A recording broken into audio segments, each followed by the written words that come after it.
বলে দেন আমার সবাই আমিন। হ্যাঁ, চশমা রয়ে গেছে। আচ্ছা আচ্ছা, শুকরিয়া। আপনারা সবাই কেমন আছেন? আলহামদুলিল্লাহ, আলহামদুলিল্লাহ, আলহামদুলিল্লাহ রাব্বিল আলামিন ওয়া সলাতু ওয়া সালামু আলা রাসূলিল কারীম ওয়া আলা আলিহি ওয়া সাহবিহি ওয়া আহলি বাইতি আজমাইন। সম্মানিত উলামা হযরত, আমার প্রিয় সম্মানিত সহকর্মীবৃন্দ, মানব জাতির প্রতি এতটাই মেহের যে তিনি তার সৃষ্টির সমস্ত সৌন্দর্য আমার কাছে মনে হয় যে মানুষের উপর ঢেলে দিয়েছেন। দুনিয়ার দুইটা মানুষকে হুবহু সকল বৈশিষ্ট্য এবং চেহারার দিক থেকে সমান সমান কোথাও পাওয়া যাবে না।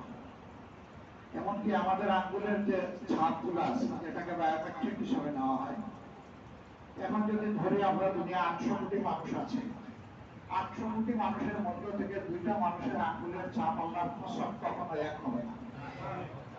আল্লাহ তাআলা তার ভিন্নতা দিয়ে পয়দা করেছেন।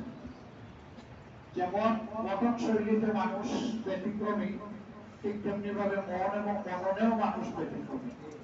সবার মন মানসিকতা এক ধরনের হয় না। এই যে আল্লাহর মসজিদে আপনারা যারা হাইয়া আলাস সালাহ, হাইয়া আলাল ফালাহ, আসুন আমাদের দিকে, আসো কল্যাণের দিকে, আসো প্রভুর দিকে, আসো গোলাপের দিকে, আল্লাহ তাআলা এই গান তো আপনাদের মতো সবাই শুনছে। এই এলাকার মাইকের আওয়াজ যতদূর যায়, নারী পুরুষ সবাই শুনেছে। নারীরা আমাদের এখানে আসা আসলে ভালো কোনো অ্যারেঞ্জমেন্ট নাই, কিন্তু পুরুষদের জন্য তো কোনো বাধা নাই।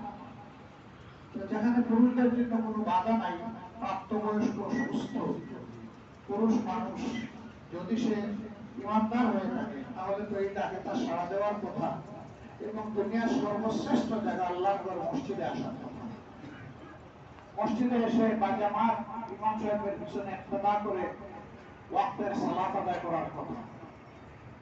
সালাত এমনই একটি মজাদার ইবাদত, আল্লাহ তাআলার বিশেষ এক রহমত, যে একমাত্র ইবাদত আল্লাহ তাআলা তার মায়ার হাবিবকে দাওয়াত দিয়ে নিয়ে গেলেন, বরকতময় করে দিলেন গোটা পরিবেশকে। মসজিদে হাজির হয়ে সম্মানিত নবীগণের সাথে মোলাকাত হলো, তারপরে নবীদের জামাত অনুষ্ঠিত হলো এবং সেই জামাতে নবী করিম সাল্লাল্লাহু আলাইহি ওয়াসাল্লাম ইমামতি করলেন। সুবহানাল্লাহ। এই ইমামতি সম্পন্ন করে তারপরে মওলায়ে আযমের দরবারে তিনি তার পরবর্তী সফর শুরু করলেন। একটা পর্যায়ে গিয়ে ফেরেশতাকুল শিরোমণি জিবরিল আমিনের গতি থেমে গেল। তিনি বললেন যে এরপরে আমার আর যাওয়ার অনুমতি নেই। রাসূল করিম সাল্লাল্লাহু আলাইহি ওয়াসাল্লামের জন্য অনুমতি প্রার্থনা করা হলো। আল্লাহ তাআলার একেবারে নিকটবর্তী হয়ে একটা পর্দার আড়াল থেকে রব্বে কারীমের সাথে তার হাবিবের বাচল হলো, মোলাকাত হলো। আল্লাহ তাআলা বলেন যে আমার নবীকে বড় বড় কিছু নিদর্শন দেখানোর জন্য আমি এই সফরের ব্যবস্থা করেছি। আল্লাহু আকবার। এর মধ্যে সবচেয়ে বড় দুইটা, একটা জাহান্নাম আর একটা জান্নাত। আল্লাহ তাআলা তার হাবিবকে এই দুই নিদর্শন দেখিয়েছেন। জান্নাতীরা কেমন থাকবে আর জাহান্নামীরা কেমন থাকবে, কারা জান্নাতে যাবে এবং কারা জাহান্নামে যাবে। এরপরে আল্লাহ তাআলা তার হাবিবকে কিছু হাদিয়া দিলেন। আপনারা কোন মেহমান বাড়িতে দাওয়াত করলে, মেহমানদারি হওয়ার পরে যখন মেহমান চলে যাবে, তখন তাওফিক মোতাবেক, আমাদের চয়েস মোতাবেক আমরা কিছু হাদিয়া তাদের হাতে তুলে দিই। আল্লাহ তাআলা তার হাবিবকে সম্মানিত করলেন হাদিয়া দিয়ে। কি হাদিয়া দিলেন? তিনি সেই হাদিয়াটা নিয়ে যখন ফিরছেন, হযরত মুসা আলাইহিস সালামের সাথে তার মোলাকাত। বললেন, আমার তো নসিব হয়নি মেরাজে, আমাকে আল্লাহ ডেকেছিলেন তুরের উপত্যকায়, ওয়াদি তুর, সেখানে আমার সাথে কথা হয়েছে।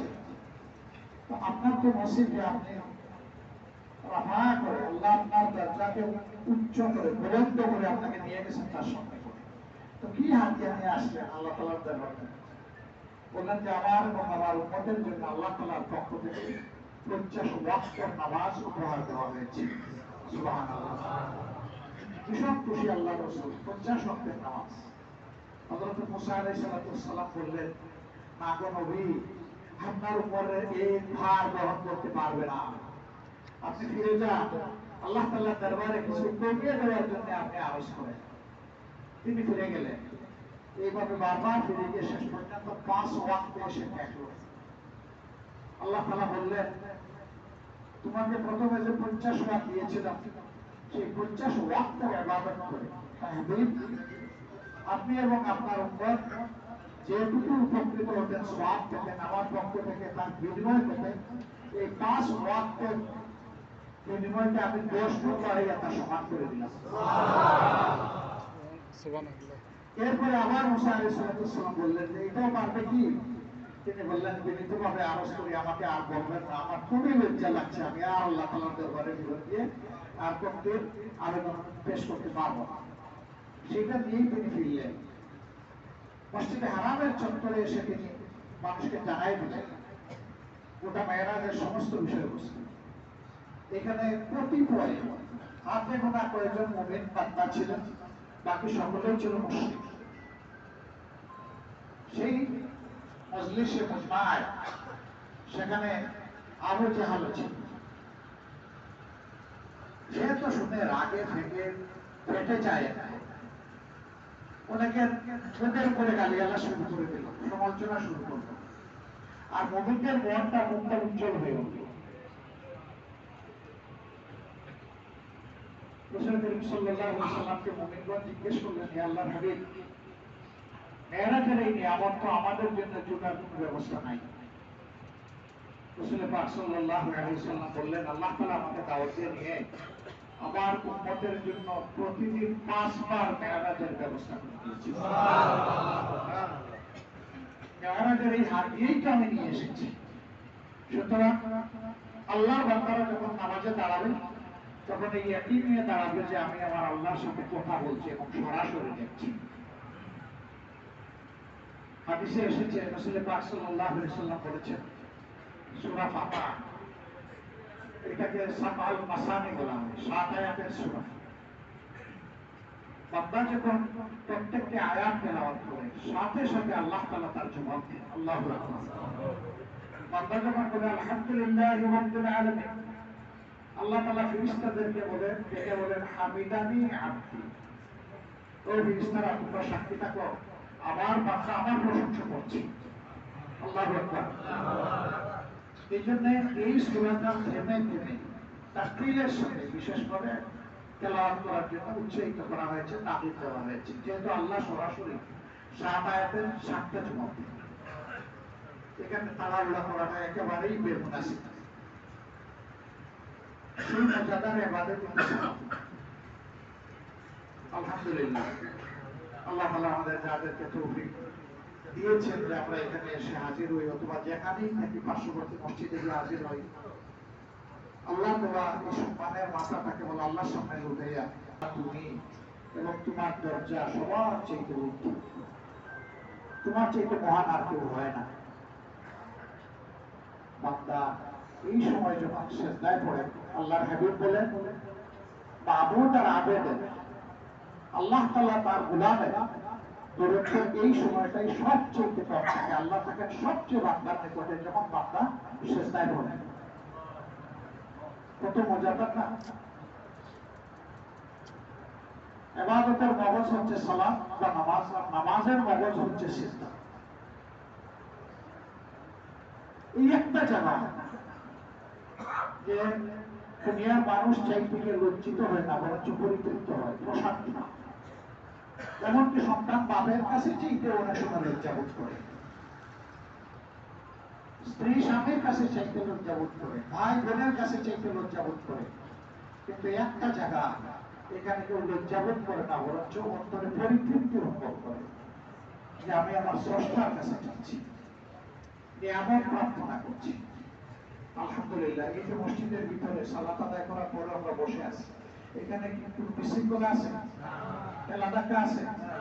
একটা বাচ্চা যদি এখানে এসে প্রথম সারিতে দাঁড়ায় দেয়, তার বয়স 8-9-10 বছর, একজন মুরব্বী এসে কি ঝাঁকু নিতে তার হাতে বলবেন, এই বাচ্চা তুমি কেন আমার সামনের কাতারে দাঁড়াইছো, তুমি পেছনে যাও।